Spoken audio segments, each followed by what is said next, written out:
Good morning. Welcome to today's hearing on the Subcommittee on Environment.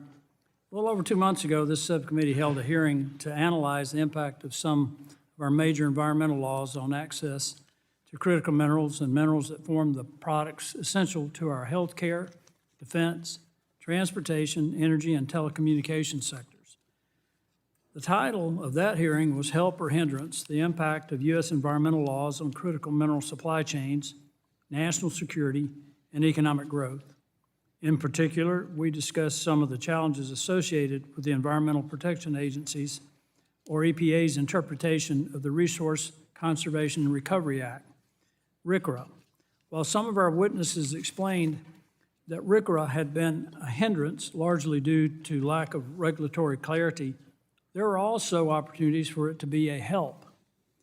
Even as early as 1976, when RCRA was enacted to amend the Solid Waste Disposal Act, Congress included in that law its findings that methods are available to separate usable materials from solid waste, and the recovery and conservation of such materials can reduce the dependence of the United States on foreign resources. EPA has developed unique knowledge that should be leveraged to shore up domestic supply chains and identify opportunities to facilitate recovery of domestic material from discarded materials. This experience is not limited to solid waste management. EPA also coordinates the remediation of the nation's most contaminated sites. In recent years, EPA has explored opportunities to use innovative technologies to recover valuable materials while cleaning up these contaminated sites. EPA currently manages a program called the Environmental Monitoring and Remediation Technology Assessment, or MTI, to identify and recover critical minerals and waste materials at legacy mining sites. According to the United States Geological Survey, the United States is entirely reliant on the imports for 13 of the 60 mineral commodities on its 2025 list of critical materials, and it is reliant on imports for over half of its consumption of another 20 minerals.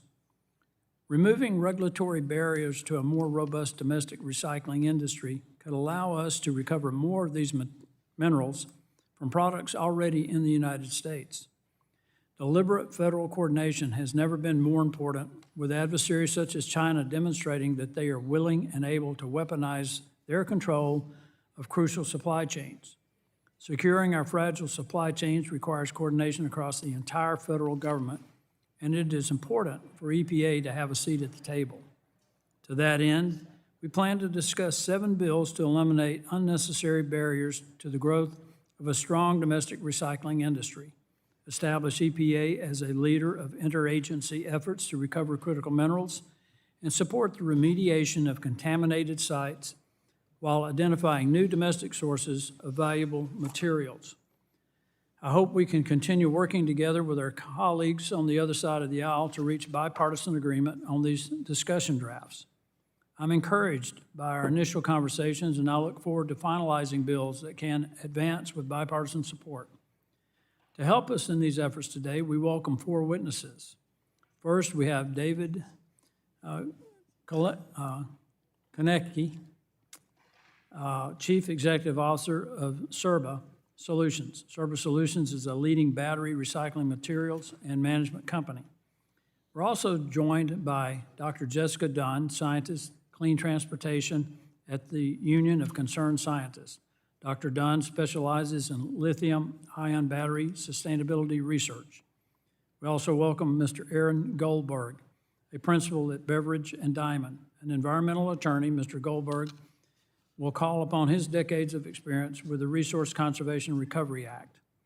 Finally, we will also hear from Mr. Grayson Buckingham, co-founder, chief executive officer, and president of DISHA Technologies. DISHA has developed innovative technologies to recover minerals from legacy mine sites.